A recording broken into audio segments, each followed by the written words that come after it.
am Kate O'Connor, stylist, founder of Dancing and Dessert, and your resident party expert. And today you are watching the Party Edit special vendor Q&A. And I have a very special guest with me today, Neiyo from Neiyo Photography, who is going to talk to us about wedding photography needs and desires, as well as what inspires her work and what inspires her daily life. So thank you so much for joining us. Thanks for having me. All right, so let's get down to the nitty gritty. So I find that what happens with a lot of my couples is in the beginning of the planning process, they get what I like to call inspiration overwhelm. Yeah. So too much Pinterest, too much Instagram. Yeah. Too much. Is this something that happens in the photography world? And if so, what kind of advice would you give to your couples who are experiencing this? Yeah, I definitely think it can be overwhelming because there's too many options is sometimes not a good thing. Yeah. And so my advice would be to not look at too many vendors and just go with what you love. And then if something really doesn't fit on your wedding day, you can always fit it into your engagement party or your engagement shoot. Yeah. That's so interesting about only having only looking at a few vendors, because what I do with my couples is I'll give them maximum 4 to look at, and I say if you hate them all, I'll give you 4 more. But I'm only giving you 4 now because otherwise you're going to get overwhelmed. Yeah, exactly. It's going to be too much for your brain to handle. Yeah, exactly. Yeah. Okay, so our couple are looking for a photographer. Yeah. When in the planning process should they reach out? I would say really early on, because photographers, we book out pretty early, half a year to a year. Oh, wow. So book your venue and then book me and then your dress and then everything else can wait. Yeah. Amazing. Okay, and at the moment, are there any photography trends that you're seeing that you think will be pretty hot in 2018?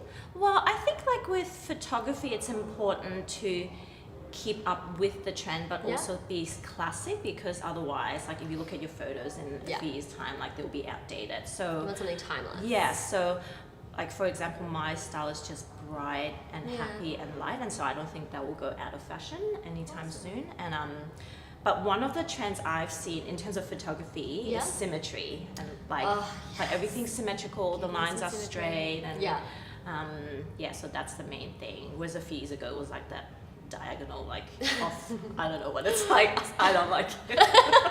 So you're a symmetry kind of guy. Yes, just everything's straight. Yeah, totally. I'm full agreement. So what I've noticed, I originally noticed it in New York, which was engagement shoots. They were very predominant with couples, and I'm seeing that trend come over a lot more into us. Yeah.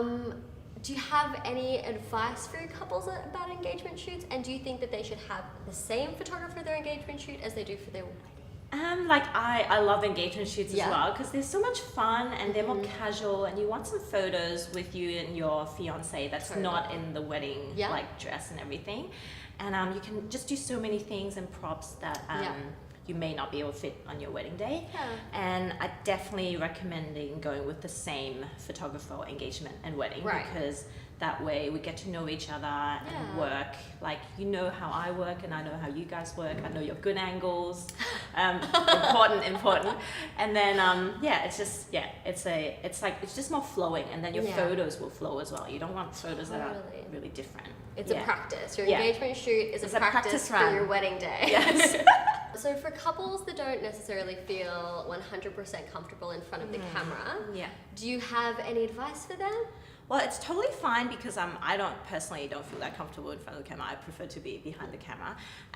But because with my couples, I would have seen you guys at least twice before the wedding. So you guys will feel comfortable with me. And if you're doing an engagement shoot, then you would have had a practice run as well. Yeah. And the majority of the time, I'm not getting my couples to look at me. I'm getting them to interact with each other. So as long as you guys are comfortable with each other, it should be fine. Awesome. And what do you think about props?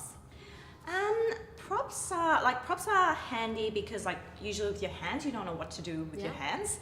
So if you have a bouquet, and you can hold it, you know what to do. So it can add, but it can also subtract to the photo if there's too much. So you don't need it, but if you really want it, it's okay. No, I think that what we were talking about before is props can kind of take away from the timelessness of the aesthetic. Yes, because some things are trendy right now, but they may not be trendy in a few years' time. Yeah. Do you want to do my job? You're really good at it. And now the dreaded question, what if it rains? Oh, it's actually fine if it rains, because rain actually produces the nicest soft lighting. Harsh sunlight would be the worst because then there's these dark shadows around the eyes, and it's a bit more tricky to shoot with. And if it's torrential rain, I have these clear umbrellas that we can use, and they look great in photos. Yes, the photos look amazing. Yeah, so the most important is just for the bride to not be too precious about her dress. Like if she's happy for it to get a little bit dirty, then we can still get amazing shots. Yeah, so it's totally fine. I actually have a story. One time we were shooting a wedding, and it was outside, and then it started torrential rain, so we had to move the whole thing inside, and it was a little bit hectic. But then afterwards, we went out to get the photos, and there was a double rainbow. It was Guys, you could have a double rainbow. I know, it's like blessing in disguise. I think we should all be praying to have rain on our wedding day. That is so special. Yeah, it was amazing. Yeah. Okay, so we're kind of going to wrap up now. Do you have any last words of advice for our couples out there? I would say just trust your photographer, so you don't need to worry about anything besides looking good, looking happy, and looking in love, and just enjoy the day. Because that's how we get the best photos, when you guys are enjoying yourselves and being yourselves and being comfortable, and everything's just natural. And then you can look back at the photos and feel something when you see them. Like you know that was a real moment. It wasn't like those candid moments are the best moments. Yeah. Okay, now for my favorite part of the interview. The lightning round of questions. Okay. Don't think. Just answer. Are you ready? Okay, yeah. Okay, favorite date spot in Melbourne? Favorite date spot? Probably the secret spot up in Mount Dandenong. It's like the lookout, and the whole city's just sparkling. It's very special. Yeah. Tea or coffee? Coffee for sure. Tea's nice, but... Cocktail of choice? Reverse mojito. Reverse mojito? So good. You have to tell me about that later. It's so good. Worst smell? Worst smell? Probably petrol. I don't like that. Best smell? Best smell? Fresh bread in the oven. Best trend of 2017? Best trend? Pink! Trend prediction for 2018? Black and white and gold. Worst thing a couple can do on their wedding day? To not be in love. Like, just be chummy, and like PDA is okay on your wedding day. PDA is encouraged on your wedding day. Yeah, it's okay. It's okay. Okay, amazing. Last but not least, what is your go-to party dance move? Only if you dance with me. You have to teach it to me. Yeah, go. Sitting. Sitting. We have to do it sitting. All right, it's like the shoulder. Yeah, like a shoulder roll. Do you go to the other side, or just on the one side, just repetitively over and over again, staring the whole time. All right, Neiyo, thank you so much for joining me today. Thanks so much for having me. If you guys want to see more of her amazing work, please go to her website. I have included the link in the description below. She is amazing. Thank you. Otherwise, if you want more style advice, subscribe to our channel. If you can't find what you're looking for, head on over to Dancing and Desserts blog, where you can find more amazing content. Otherwise, comment below. We would love to answer any questions you have to help you plan the best damn party you'll ever attend.